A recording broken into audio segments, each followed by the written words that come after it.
demande d'accueillir le professeur Raoul Benzo.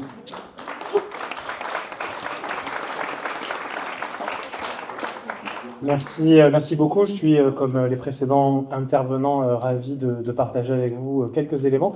Alors, je vais essayer de respecter un peu plus l'exercice de style et je vais vous proposer 7 idées, questions ou suggestions pour essayer d'alimenter le débat et d'avancer. Et la première qui est aussi, la première chose que je vais dire qui est aussi, qui va me servir de remerciement à l'ensemble de l'équipe d'Argos 2001, c'est que la première chose que je pense, c'est que on se doit d'être dans la co-construction, et y compris dans le champ de l'innovation. Alors ça a déjà été évoqué par Pierre-Michel Lorca sur la question des articles 51, par les cohortes de recherche participative.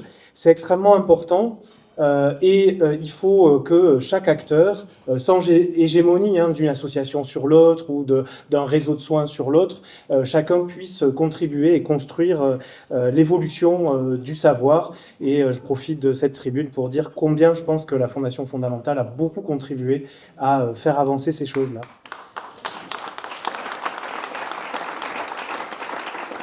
Tout ça sans céder à la rigueur qui est nécessaire d'un point de vue scientifique, évidemment.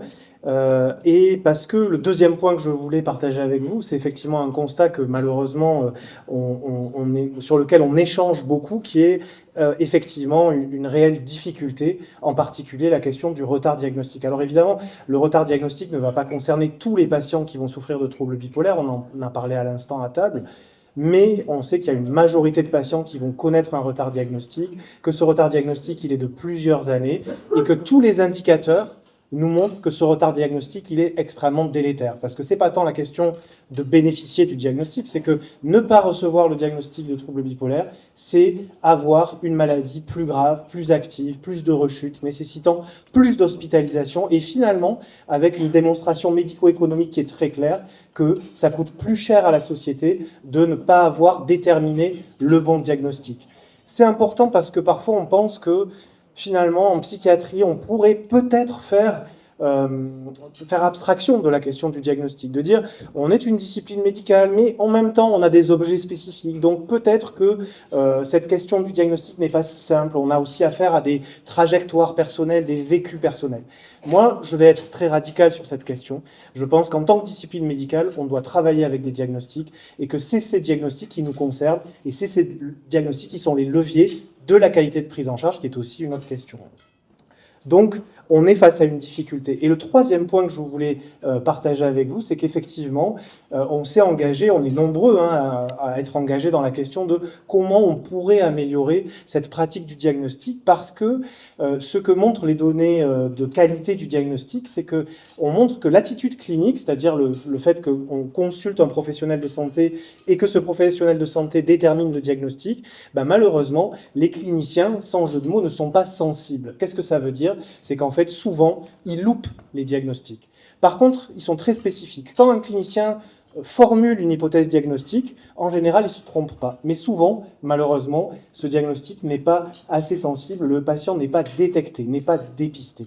Et donc, l'idée, c'est est-ce qu'on peut aborder les choses différemment ? Aborder les choses différemment, c'est d'aller se retourner vers d'autres dimensions de l'individu qui sont des dimensions biologiques.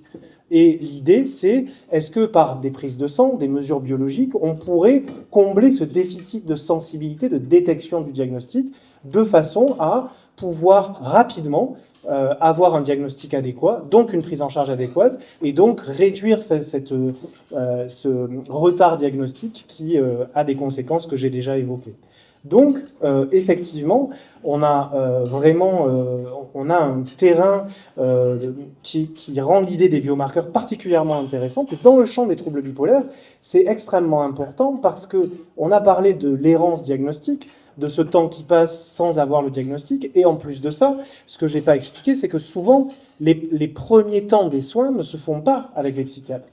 Les premiers temps de soins ne se font pas avec du personnel spécifiquement formé, parce que qu'est-ce qui arrive quand vous avez pour la première fois des symptômes psychiques ou psychiatriques ? Déjà, vous ne savez pas que c'est des symptômes psychiatriques. Vous pensez que vous avez mal au dos, que vous êtes fatigué, que vous avez des contractures, donc vous consultez en général, et en espérant que ce soit possible, votre généraliste. Et donc, l'idée des biomarqueurs, c'est aussi d'aller aider dès le début du parcours des soins, les patients, en particulier quand ils vont consulter le médecin généraliste.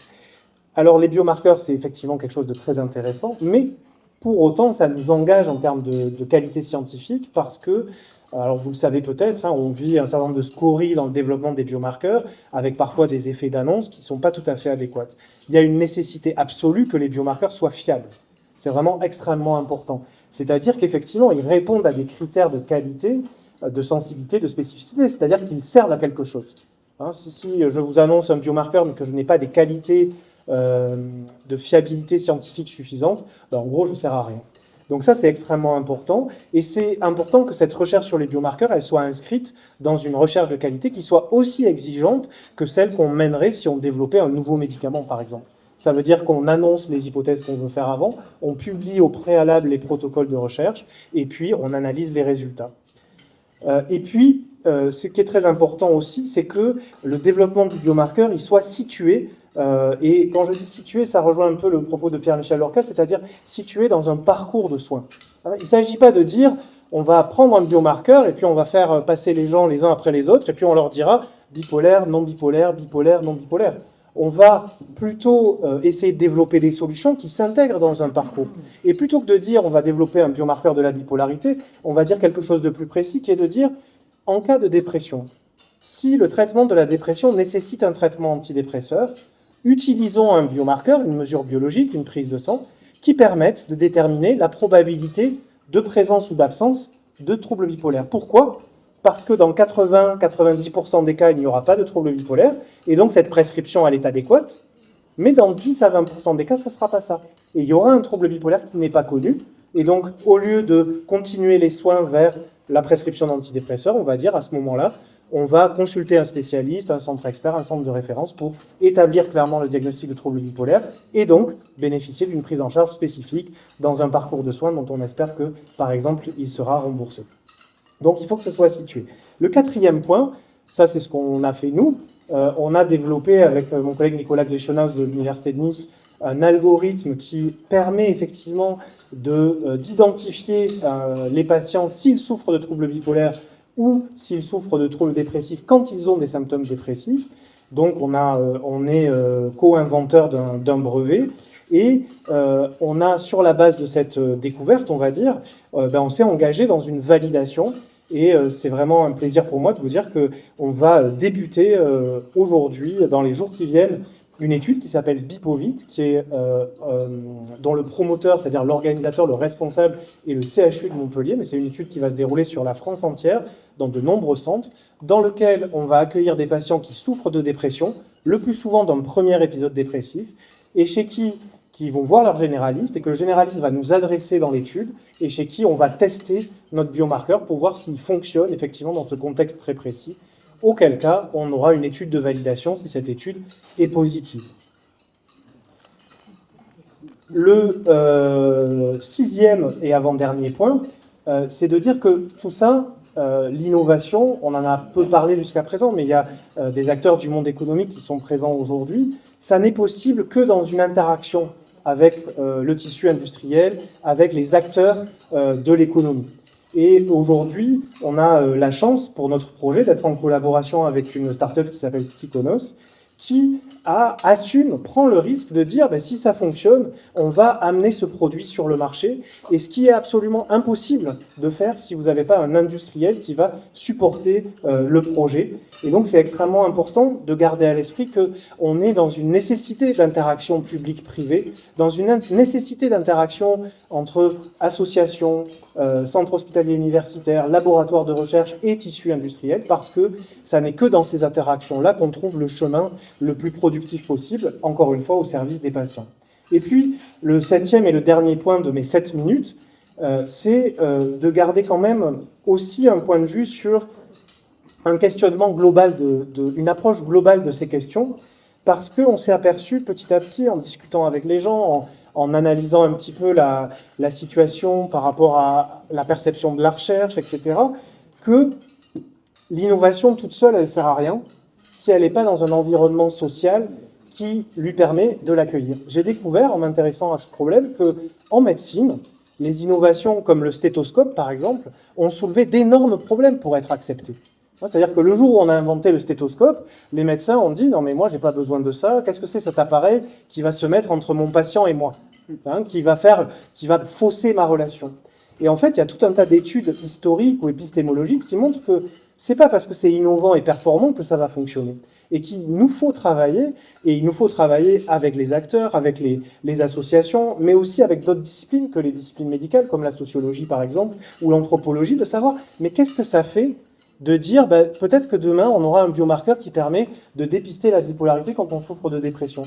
Est-ce que ça va être vraiment acceptable, en fait, cette affaire-là? Est-ce que, bien sûr, je reçois souvent des témoignages très chaleureux et très enthousiastes de personnes engagées qui disent « mais ça va être révolutionnaire, c'est formidable, etc. » Mais est-ce que dans le tissu social, on va être prêt à accepter ce genre de possibilités si on a une innovation validée?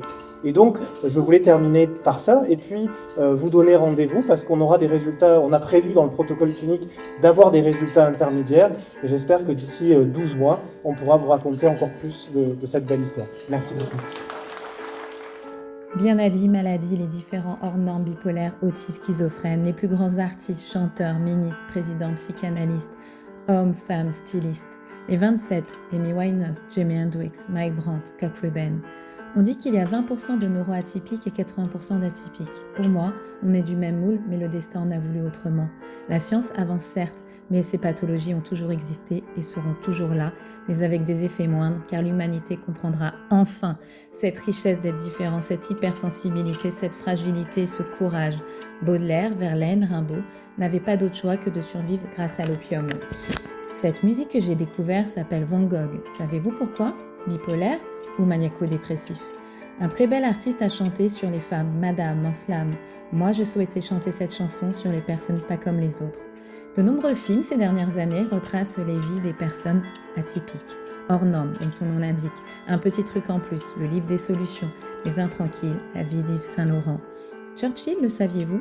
Abraham Lincoln, qui ont vécu des drames, avaient une maladie mentale et se sont battus pour devenir de grands hommes.